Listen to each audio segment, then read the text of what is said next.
Dans cette vidéo, je vais t'expliquer exactement ce qui m'a fait perdre le plus de temps au niveau du développement de mon activité, voire même au niveau de mon développement personnel. Juste avant, tu t'abonnes à cette chaîne, tu cliques sur le bouton qui doit se trouver par là pour faire partie de la communauté, pour recevoir également de nouvelles vidéos, les notifications pour le moins, pour t'avertir de nouvelles vidéos. Alors, qu'est-ce qui m'a fait perdre le plus de temps au niveau du développement de mon business, au niveau du développement de mon activité? Ce qui m'a fait perdre le plus de temps par rapport à tout ça, finalement, si je prends tout ce que j'ai mis en place depuis toutes ces années, et avec le recul, eh bien, c'est le fait de me dire j'ai envie de le faire seul, par moi-même. En fait, ce que je me rends compte avec le recul, c'est que ce qui m'a fait perdre le plus de temps, finalement, c'est mon ego. Pourquoi? Parce qu'à l'époque, j'étais convaincu que je pouvais mettre en place les choses par moi-même, je pouvais mettre en place les choses seul. En fait, donc c'est ce que j'ai fait. J'ai quand même cherché des solutions sur Internet, à droite, à gauche. En fait, sur Internet, tu as tout et son contraire, donc tu sais jamais exactement ce qui marche pas, etc., etc. Tu as plein de choses qui brillent en fait sur Internet. Donc tu te dis, moi je suis plus malin que les autres, blablabla, blablabla. En tout cas, c'est ce que je me disais moi. Et donc, ce que je vais faire, c'est trouver une solution cheap, l'essayer, et puis y arriver comme le gars qui en fait la promotion sur Internet. Donc, ce que je me disais à chaque fois, c'était ça. Et à chaque fois, bing, à chaque fois, je tombais dans le panneau. Pourquoi? Parce qu'à chaque fois, j'achetais un truc, une formation ou un truc à mettre en place comme ça. Je me disais, je vais le mettre en place. Je mettais en place les trucs. C'était généralement de la bidouille parce que tout ce qui est à moins de 1000 € comme ça, généralement c'est de la bidouille. Donc tu mets en place les trucs, tu les bidouilles plus ou moins. Et puis voilà, c'est un petit peu la stratégie du doigt mouillé.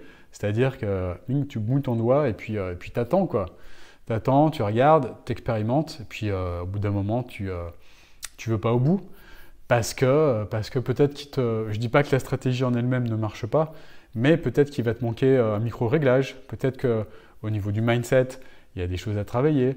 Peut-être qu'il faut aller plus loin, persévérer, etc. Peut-être qu'il faut te mettre toi-même des coups de pied au cul pour avancer et mettre en place les choses. Mais en tout cas, ce qui se passait, c'est que j'ai expérimenté tout un tas de choses qui ne fonctionnaient pas. Voilà, donc ça c'était dans ma période entre 2000, je dirais entre 2000, je sais pas, 2014 et 2018, on va dire. Je mettais en place tout un tas de choses comme ça, tout un tas de stratégies. Ok, ça m'a fait, ça m'a permis d'apprendre, d'expérimenter tout un tas de choses. Je me suis rendu compte qu'il y avait des choses qui fonctionnaient pas du tout, des choses qui fonctionnaient moyennement, des choses qui potentiellement fonctionnaient, mais en étant accompagné. Je me suis rendu compte de toutes ces choses-là, mais par contre, le problème, c'est que ça m'a pris un temps fou, en fait, pour acquérir toute cette expérience. Et est-ce que, pour moi, ça a fonctionné tout de suite? Évidemment non, tu l'as compris.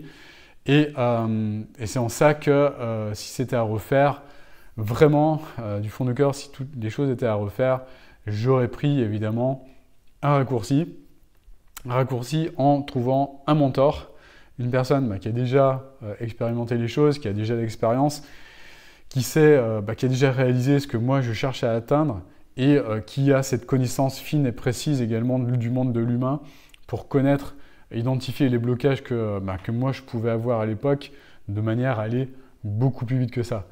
Et c'est vrai que je me souviens que même si j'avais rencontré à cette époque-là, je pense que si je m'étais rencontré moi-même avec l'expérience que j'ai maintenant, avec les connaissances que j'ai maintenant, si j'avais rencontré mon moi d'il y a quelques années comme ça, je suis pas convaincu que je l'aurais fait. Pourquoi? Parce que le problème, c'est que j'étais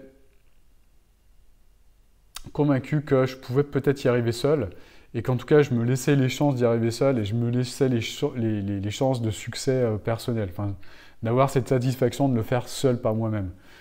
Et maintenant, avec le recul, je pense que c'était ma plus grande limitation. C'était juste de l'ego, en fait. C'était juste de l'ego. Alors l'ego, c'est pas quelque chose de mauvais, hein. Petite parenthèse sur l'ego. L'ego, il est là pour une seule et unique chose, il est là pour te protéger. Donc l'ego, il est là pour t'aider à rester qui tu es, à t'aider à ne pas changer, à ne pas évoluer. Il est là pour t'aider à rester dans ta zone de confort et à avoir le type de comportement pas forcément, comment dire, en adéquation avec les années 2020, parce que l'ego, il était là pour te protéger quand on était des hommes un peu moins évolués.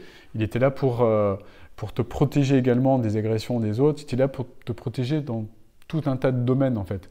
Par contre, la question à se poser, c'est est-ce que l'ego, il est maintenant designé pour évoluer sur des problématiques qu'on rencontre dans les années 2020? J'en suis pas convaincu. J'en suis pas convaincu. Donc, l'idée, c'est vraiment de comprendre ça, en fait. Et une fois que j'ai compris ça, une fois que j'ai compris que c'était mon ego, en fait, qui me drivait à ce moment-là, j'ai vachement avancé, j'ai vachement progressé parce que je me suis rendu compte qu'en fait, en étant accompagné avec les bonnes personnes, ça me permettait de gagner un temps infini par rapport à ma progression. Ça me permettait d'atteindre des résultats à coup sûr avec des personnes qui avaient déjà rencontré un certain nombre de problématiques.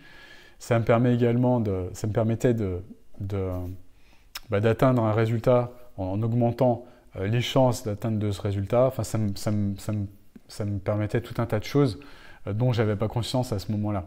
Voilà. Donc j'étais un petit peu aveuglé par tout ça, par tout ce que je t'ai évoqué tout à l'heure. Et c'est ça principalement qui me bloquait, c'est ça principalement qui m'empêchait de prendre l'autoroute tout simplement. Voilà, donc avec le recul, je pense que si j'avais rencontré mon ancien moi et si mon ancien moi avait été en mesure de convaincre mon ancien moi que le fait de prendre l'autoroute en étant accompagné par moi, ça pouvait lui permettre d'atteindre, enfin, ça aurait pu me permettre à l'époque d'atteindre des résultats beaucoup plus rapides, eh bien, ça m'aurait permis de prendre, d'arriver en tout cas à ce que je souhaitais arriver auparavant, beaucoup plus rapidement, ça c'est sûr. Voilà, est-ce que c'est une bonne chose? Est-ce que c'est une mauvaise chose? Je ne sais pas, je n'ai pas la réponse. En tout cas, ce qui est sûr, c'est que sur le chemin, moi j'ai appris tout un tas de choses. Est-ce que j'ai des regrets maintenant par rapport à tout ce que j'ai vécu? Non, parce que sur le chemin, j'ai également rencontré beaucoup de belles personnes. Sur le chemin, j'ai beaucoup évolué. Sur le chemin, j'ai appris à kiffer le chemin finalement. C'est ça qui est merveilleux. Le chemin, c'est ce qui nous permet également d'être heureux finalement. Voilà. Donc ça aussi, je l'ai compris. Je l'ai compris sur le chemin et j'ai compris que l'évolution, elle se fait également en appréciant le chemin. C'est quelque chose qui est également hyper important de comprendre.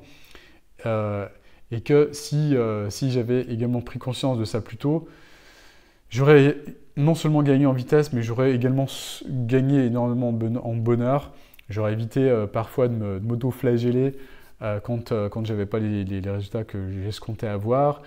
J'aurais passé beaucoup plus de temps à profiter de ce que j'avais déjà, d'être dans la gratitude. Ça, c'est sûr et certain, parce que ça également, je le répète très souvent, hein, je suis intimement convaincu de ça. Le fait d'être dans la gratitude, c'est primordial. Si tu veux vraiment passer des caps, passer un niveau au-dessus, c'est déjà apprendre à aimer ton niveau actuel. Moi, tu vois, je parle toujours de cet exemple-là. Ça, c'est un exemple que je prends toujours pour mes clients. C'est, tu vois, la gratitude, c'est un petit peu comme un boss de fin de niveau, tu vois, dans un jeu vidéo. Par exemple, un boss de fin de niveau de jeu vidéo, c'est quand tu te bats contre le boss, donc c'est un gros robot ou un gros challenge, un gros problème. Quand tu le terrasses, le boss, eh bien, tu peux passer au niveau supérieur. Tu vois de quoi je parle dans les jeux vidéo. Voilà, donc la gratitude, c'est pareil. C'est-à-dire que le boss, en fait, c'est le fait de tomber amoureux de son niveau actuel. C'est-à-dire que tant que tu ne seras pas capable de tomber amoureux de ta vie actuelle, de ton salaire actuel, de ce que tu vis actuellement, tant que tu n'auras pas de la gratitude par rapport au fait d'avoir un toit sur la tête, par rapport au fait de manger tous les jours à ta faim, tant que tu ne seras pas capable d'avoir de la gratitude par rapport aux personnes qui t'entourent, par rapport à la vie que tu as actuellement, par rapport aux infrastructures que tu as actuellement autour de toi. Hein. Je parle de route, je parle d'électricité, je parle de l'informatique, d'avoir de la gratitude par rapport au fait de vivre dans les années 2020, d'avoir de la gratitude par rapport au fait de vivre dans un pays libre. Et on l'a bien vu pendant le coronavirus, ça c'est une chose qui est hyper importante, la liberté. Voilà, on s'en est rendu compte uniquement pendant cette période-là, c'est dommage. Si tu n'as pas de gratitude, si tu ne tombes pas amoureux de ton niveau actuel, jamais, au grand jamais, tu pourras passer au niveau supérieur. Voilà, c'est sûr et certain. Donc voilà, je referme la parenthèse de la gratitude, mais ça fait partie également du chemin, ça fait partie également de tout ce que je t'ai dit tout à l'heure. Et c'est tout un ensemble de choses que j'aurais aimé apprendre beaucoup plus rapidement, ça c'est sûr, de manière à pouvoir encore plus apprécier le chemin et de manière à atteindre encore plus rapidement le niveau que j'ai atteint maintenant. Voilà, et je suis en pleine gratitude par rapport au niveau que j'ai maintenant. Évidemment, j'ai des challenges qui sont beaucoup plus importants, beaucoup plus élevés que ceux que j'avais quand j'étais dans un niveau, on va dire, un niveau de revenu inférieur. Et ça, c'est normal, ça fait partie de la vie.